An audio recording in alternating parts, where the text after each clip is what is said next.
jadi di sini saya akan menjelaskan materi tentang pantun. Yang pertama itu pengertian pantun.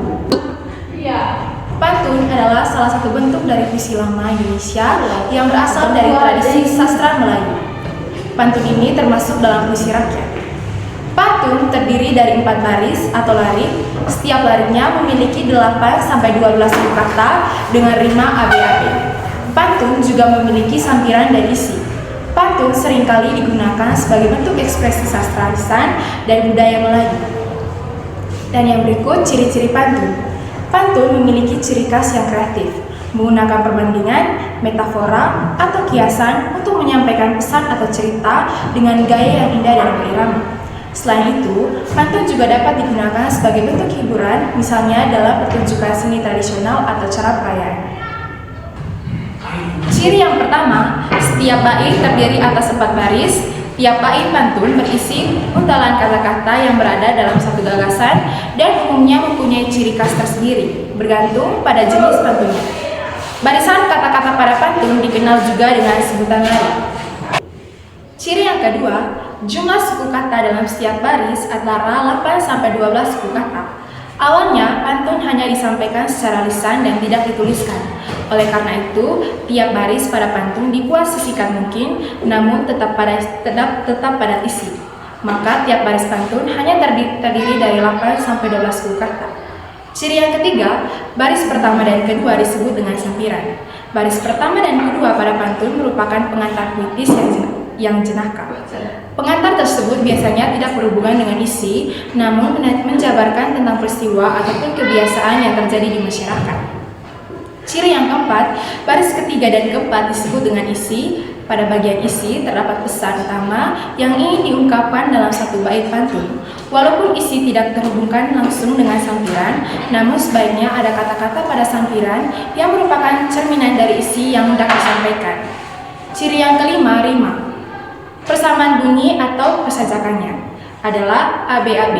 Rima atau sajak adalah kesamaan bunyi yang terdapat dalam puisi. Biasanya jenis-jenis puisi lama kental akan rima, termasuk pantun. Yang dimaksud dengan rima ABAB adalah kesamaan bunyi antara baris pertama dan ketiga serta baris kedua dan keempat. Oke teman-teman, jadi sini saya akan membacakan salah satu contoh pantun. Bolehkah diri ini bergembira karena ibu baru membeli uang kebaya? Negara tercinta kita Indonesia memiliki beragam suku dan budaya. Jadi teman-teman, 2 baris di atas merupakan sampiran dan 2 baris di bawah merupakan isi. Dan rima dari pantun ini itu bersajak a. Oke teman-teman, itu saja penjelasan dari materi pantun. Sekian dan terima kasih. Halo teman-teman, perkenalkan nama saya Zulfan, saya dari kelas 12A. Nah, kali ini saya akan menjelaskan apa itu seloka dan beserta contohnya. Jadi teman-teman, seloka itu tidak berbeda jauh dengan pantun, tapi perbedaannya itu seloka itu bait pertama dan bait seterusnya itu saling berkaitan. Nah, kalau di pantun teman-teman, bait pertama atau bait selanjutnya itu bisa berbeda tergantung dari pikiran penulisnya. Nah, ada pun ciri-ciri dari seloka itu sendiri. Yang pertama, suku kata itu bisa mencapai 8-12 suku kata. Nah, kalau dia punya bait 1 dan bait 2 itu terdiri dari sampiran, dan bait ketiga dan keempatnya itu adalah isi. Dan juga seloka itu bersajak AA, AB, dan juga AB. Nah, dari penjelasan ini teman-teman, kita bisa lihat pantun dengan seloka itu tidak berbeda jauh. Nah, ada juga perbedaan prinsipnya teman-teman. Nah, seloka itu bisa juga disebut dengan pantun beruntun. Nah, berikutnya teman-teman, saya akan menjelaskan contoh seloka dan bagaimana dia di bait pertama dan bait kedua atau bait ketiga atau seterusnya itu saling berhubungan. Nah, berikut adalah contohnya teman-teman. Nah, berikut teman-teman adalah contoh seloka. Nah, kita bisa lihat di sini ada beberapa contoh seloka yang dimana bait pertama dan bait seterusnya itu saling berkaitan. Nah, contohnya ini teman-teman. Sudah bertemu kasih sayang, duduk terbangku malam siang, hingga setampak tiada renggang. tulang sendi habis terguncang. Nah, kita bisa lihat dari sini teman-teman. Dia punya suku kata dari setiap baris itu terdiri dari 8 sampai 12. Nah, kalau kita hitung seluruhnya teman-teman dari ketiga seloka ini jumlahnya itu 39. Kurang lebih seperti itu ya teman-teman. Nah, juga kita juga bisa melihat di mana bait pertama ini teman-teman saling berhubungan dengan bait kedua yang mana seloka yang kedua berbunyi disengat lebah menjadi kuat, orang kuat karena berolahraga, supaya jadi orang bermanfaat, banyak syukur dengan apa yang ada. Nah, di sini juga teman-teman sudah mempunyai 8 sampai 12 suku kata. Nah, dan yang terakhir teman-teman, di sini juga kita bisa juga hitung dari suku kata itu lebih dari 8 atau sampai 12 suku kata. Tentunya saya bacakan makan yang pilih lebah disengat lebah menjadi kuat, belajar giat ilmu bertambah supaya jadi manusia bermanfaat. Nah teman-teman, itulah beberapa contoh seloka dan juga perbedaannya. Jadi kesimpulannya teman-teman, bedanya seloka dengan pantun itu, kalau pantun itu bait pertama dan bait setelahnya itu kita bisa berubah, sedangkan maksud saya kalau pantun itu bait pertama dan setelahnya kita bisa berubah. Beda kalau di seloka itu teman-teman, dia punya bait pertama dan setelahnya itu saling berhubungan. Jadi saya rasa itu saja penjelasan seloka. Sekian dan terima kasih. Halo semuanya, perkenalkan nama saya Megitanto dari kelas 12A. Dan pada video kali ini saya akan memberikan penjelasan mengenai puisi lama yakni Carmina. Carmina merupakan puisi yang sangat pendek yang hanya terdiri dari 2 baris dalam setiap baitnya. Dan di setiap baris terdiri dari 8 hingga 14 suku kata. Oke, yang berikutnya saya akan menjelaskan mengenai ciri-ciri Carmina. Ciri Carmina yang pertama yaitu di setiap barisnya terdiri dari 8 sampai 14 suku kata. Lalu yang kedua, di setiap akhir barisnya berima AA. Lalu yang berikutnya, tema dari Carmina bervariasi, bisa berupa romansa, nasihat, dan juga alam. Lalu penggunaan bahasanya juga bahasa yang mudah dimengerti dan sederhana. Oke, berikutnya saya memberikan beberapa contoh Carmina. Contoh yang pertama, rumah kosong banyak petaka, kamu bohong masuk neraka. Oke, untuk membuktikan apakah Carmina tersebut sudah memenuhi syarat penulisan Carmina, kita akan melihat suku kata di setiap barisnya. Di kata pertama, di baris pertama, suku katanya yakni 9 suku kata, sudah lebih dari 8, jadi sudah memenuhi syarat penulisan Carmina. Dan yang kedua, sudah lebih dari 8 juga, terdapat 9 suku kata. Jadi Carmina yang pertama merupakan golongan Islam yaitu Carmina yang telah memenuhi syarat penulisan dan bertema nasihat.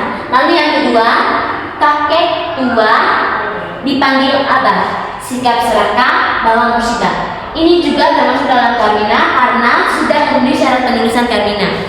Lalu yang berikutnya, tema dari Carmina ini yaitu nasihat. Lalu yang ketiga, baju batik baunya apel, kamu cantik hatiku terkelepek-lepek.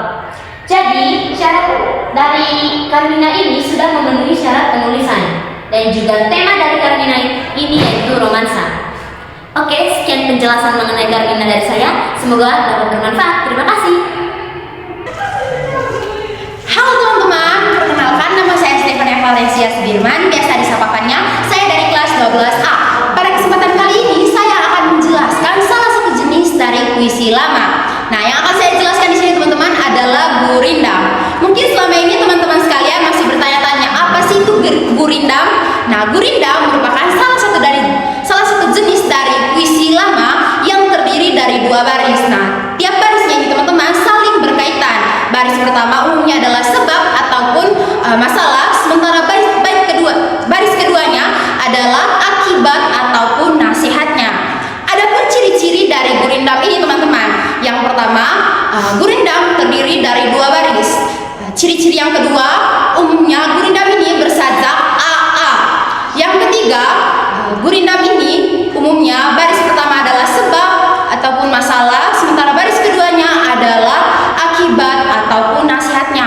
Dan ciri-ciri yang keempat, umumnya gurindam ini mengandung nilai moral, sosial, dan agama.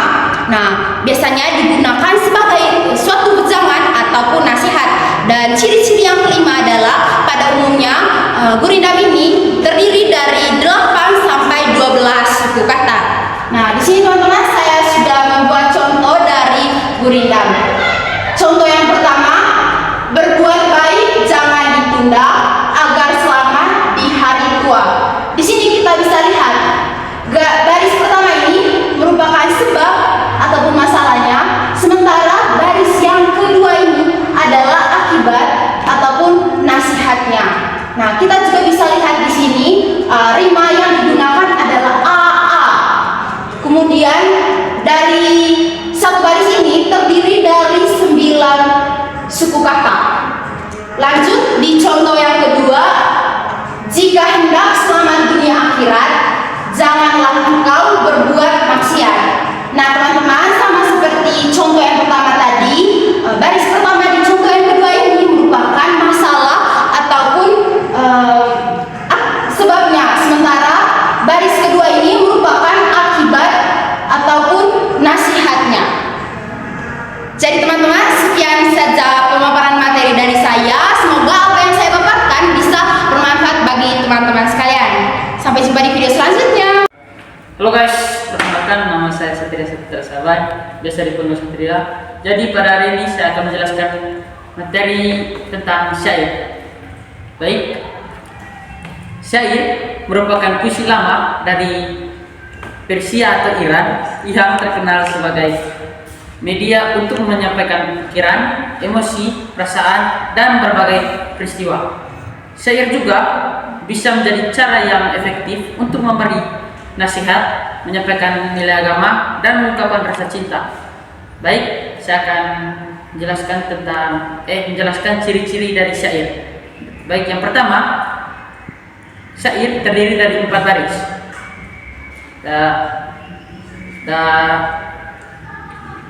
Dan yang kedua, tiap baris terdiri dari 8 sampai 12 suku kata. Yang ketiga, semua baris adalah isi. Dan yang terakhir adalah berakhiran rima a.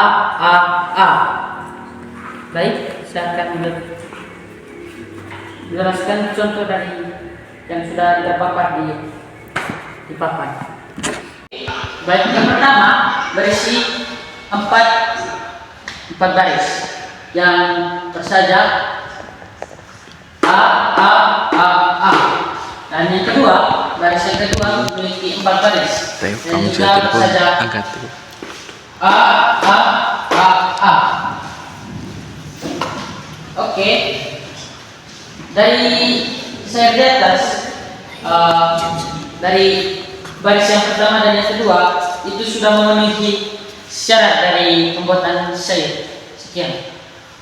Saya dan pada video kali ini saya akan menjelaskan tentang materi puisi. Jadi teman-teman, sebelum kita masuk ke materinya, kita harus tahu dulu apa pengertian dari puisi itu sendiri. Jadi puisi itu merupakan sebuah karya sastra yang mengandung kata-kata imani juga kondisi dalamnya untuk membuat suatu kehangatan yang teman isi dari ciri terdapat contohnya yang pertama adalah puisi yang berkata yang dikatakan. Jadi teman-teman, seperti puisi yang sudah saya temukan di sini, kita bisa melihat pada baris setiap puisi, pada baris di setiapnya itu hanya memiliki beberapa kata saja, tidak terlalu panjang, sehingga makna dari puisi tersebut juga tidak menciptakan sebuah ambigu atau sebuah kerancuan pada puisi. Jadi untuk yang kedua itu ciri-ciri puisi adalah menggunakan imaji. Jadi imaji itu digunakan dalam sebuah puisi adalah untuk menciptakan sebuah gambaran pada pikiran dari sang pembaca. Jadi di sini contoh imajinya ya teman-teman, ada pada kata torehan, tingkah, dan kata. Di sini baris ini menciptakan imaji yang dimana kita bisa merasakan bahwa pembaca di sini penulis di sini merasa bahwa luka yang yang paling dalam adalah dari tingkah dan perbuatan. Tingkah dan perbuatan dari orang Cina. Jadi teman, yang ketiga terima drama. Untuk kesan musikal sehingga dapat buat MC dari puisi itu sendiri. Untuk ciri-ciri yang terakhir di sini, puisi biasanya memiliki struktur yang tidak teratur. Di sini dapat kita lihat pada bait terakhir dari puisi yang sudah saya temukan. Di sini memiliki rima yang tidak teratur. Di baris pertama memiliki akhiran A, di baris kedua dan selanjutnya memiliki rima atau memiliki akhiran yang berbeda-beda. Itu saja laporan materi dari saya. Sekian.